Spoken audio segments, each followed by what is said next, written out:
আজকে তৈরি করব বুন্দিয়া, সাথে শেখাবো সংবিধিবদ্ধ সতর্ককরণ। আপনার লোভ লাগবে, কথা শুনবেন না, তারপরও দেখবেন। ওকে, হ্যালো, অনেকগুলো দিনের পরে welcome to my another vlog.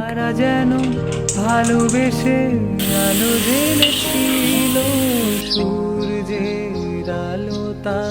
শীতকালে আমার চায়ের চেয়ে কফি খাওয়া হয় বেশি, কারণ শীতকালে কফের জন্য যে শ্বাসের সমস্যা হয় এটা থেকে কফি বেশ দ্রুত আরাম দেয়। 7 দিন পর একবার, 15 দিনে একবার, অথবা মাসে একবার আমার একটা দিন এমন কাটানো হয় যেদিন আমি হয়তো পছন্দের সব খাবার রান্না করে খাই, কিছু অনিয়ম করি, অথবা একদিন রেস্টুরেন্টে যাই। তবে আমার মধ্যবিত্ত মন মানসিকতা সবসময় বাসার খাবার প্রেফার করে। মনে হয় বাবা এতগুলো টাকায় আমার অনেক বাজেট হয়ে যাবে। আজ সকালে খেলাম রুটি দিয়ে বুন্দিয়া। রুটিটা বাইরে থেকে কেনা আর বুন্দিয়া আমার তৈরি। ওই যে বললাম অনিয়ম করি, দেখেন আমি কিন্তু চিনি খাই না। বুন্দিয়া অবশ্য পরোটা দিয়ে খেতে বেশি মজা, তবে পরোটায় আমার গ্যাস হয়ে যায়। প্রথমে বেসনগুলো একটু ছেঁকে নিয়েছি না চেলে নিয়েছি, যাই হোক বুঝে নেন। আমি চায়ের ছাঁকনি দিয়ে করেছি কারণ আমার কাছে আর কিচ্ছু ছিল না। এরপর আস্তে আস্তে ভিজিয়ে ব্যাটারটা তৈরি করেছি। একবারে করবেন না, তাহলে পিন্ডি চটকে যাবে আর বুন্দিয়া হবে না। বুন্দিয়া বলাটা বারবার কষ্ট আমার কাছে। আমাদের গ্রামে এটাকে বন্দে ভাজা বলে। এখন দিয়ে দেবো সামান্য একটু বেকিং পাউডার। এরপর মিশাতে থাকবো। আমার কাছে ওই নাই, ওই যে করে মিশায় না, ওইটা নাই। যাই হোক, চামচ কেন, হাত দিয়েও আপনি মিশাতে পারেন। কিছুটা ব্যাটার আলাদা করে এর মধ্যে একটু ফুড কালার দিলাম, যাতে একটু দেখতে দোকানের মতো কালারফুল লাগে। তবে এটা অপশনাল, আপনি নাও করতে পারেন। যখন দেখবেন পাত্রের মধ্যে ব্যাটার দিলে সেটা ভেসে উঠছে, তখন বুঝবেন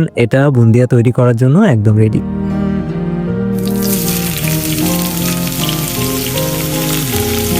এই ভাজাটা এত স্যাটিসফাইং, বুন্দিয়াগুলো ভুস করে ভেসে উঠবে আর বলের মতো ফুলে পড়বে। আমার একটা কন্টেন্ট শুট ছিল, যার জন্য আমি একটু তাড়াহুড়ো করে বুন্দিয়া তৈরি করেছি। তবে নিজে খারাপ করলেও আপনাদের জন্য সাজেশন থাকবে, চামচের উপর অল্প করে বেসনের ব্যাটার দেবেন এবং একটা মাঝামাঝি দূরত্বে চামচটা ধরে রাখবেন, নাড়াবেন না। এতে করে আপনার বুন্দিয়াগুলো দেখতে গোল গোল সুন্দর হবে। আমার হাতে সময় ছিল না যখন এটা তৈরি করছি, তখন রাত 2টা। এরপর মেকআপ করতে দেরি হবে, তারপর কন্টেন্ট শুট, তারপর ঘুমাতে সেই ভোর। এবং এখন কয়টা বাজে জানো? ওয়েট, 4:50।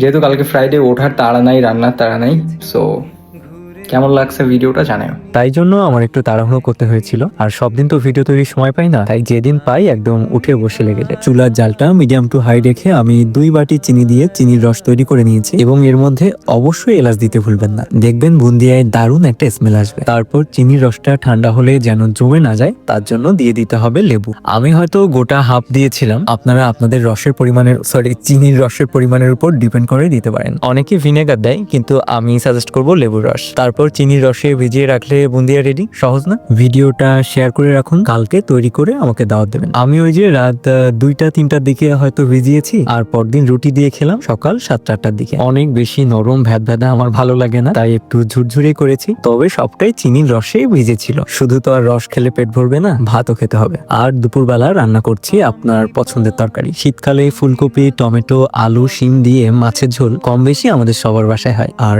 এই তরকারি জানান দিয়ে দেয় শীত আসছে। তবে আমার মতো যাদের শ্বাসকষ্ট, তাদের জন্য আবার শীত আসছে। একটা মাছের মাথা থাকায় ভাবলাম মুড়ো ঘন্ট করে ফেলি। ছোটবেলায় এটাকে আমি মুড়ি ঘন্ট বলতাম, আর এই মুড়ি ঘন্টের মধ্যে মুড়ি খুঁজতাম। আমাদের গ্রামে অবশ্য এখনো মুড়ি ঘন্টই বলে, তবে মুড়ি ঘন্টের মধ্যে মুড়ি না থাকলেও আমি মুড়ো ঘন্টে দিয়েছি চিড়া ভাজা করে। অনেকে চাল ভাজা করে দেয়, অনেকে চুই ঝাল দেয়। চুই ঝালটা আমার ছিল না, চাল ভাজা করা হয়নি। এই যেমন ধরুন সুন্দর সুন্দর funny video, vlog, serious video তৈরি করার পরও আপনার একজনের পেজ ফলো দেওয়া হয়নি। না, আমি আমার কথা বলিনি। মুড়ো ঘন্টের সাথে ভাবলাম বেগুনও আছে, একটু বেসনও আছে, হয়ে যায়। খেতে মজা কিন্তু একসাথে। সব দিন তো এত রান্না করি না, তবে ওই দিন অতিথি ছিল, তাই আমার করতে হয়নি ভাবনা। দুপুরবেলা পাত পেড়ে খেতে বসে গেলাম। ভাই রে ভাই, এই মুড়ো ঘন্ট দিয়ে বেগুন এত মজা! হ্যাঁ, ডালটা সেদ্ধ হয়েছে, আমি ইচ্ছে করে গলাইনি। তারপরে এই ফুলকপির তরকারি, ক্ষুধা লেগে গেল আবার। কিন্তু একা একা ভিডিও করা আর এত কিছু হয় না। আমার গেস্ট ঘুমিয়েছিল, একদমই হেল্প করে না, তাই ধনিয়া পাতা বাসায় থাকলেও আমার দিতে মনে ছিল না। অগত্যা কি করার, খাওয়ার আগে উপরে একটু ছড়িয়ে ছিটিয়ে নিলাম। ওই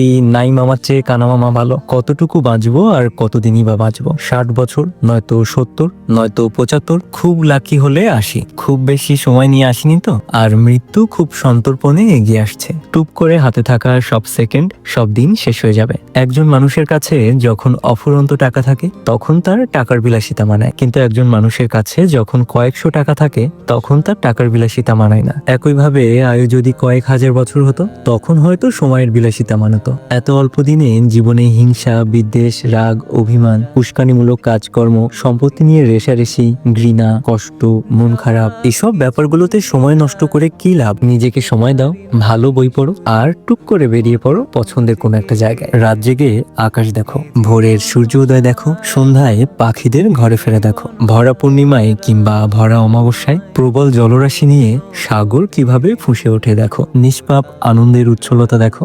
অন্তত একটা মানুষকে ভালো থাকার উৎসাহ দাও। স্রষ্টাকে অনুভব করো, পৃথিবী কত সুন্দর সেটা অনুভব করো, কারণ কতটুকুই বা বাঁচবো আর কত দিনই বা বাঁচবো।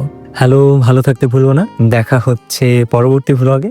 আজকে এখানেই, টাটা। আমার চতুর পাশে সব কিছু যায় আসে, আমি শুধু তুষারিত গতিহীন ধারা, গতিহীন ধারা।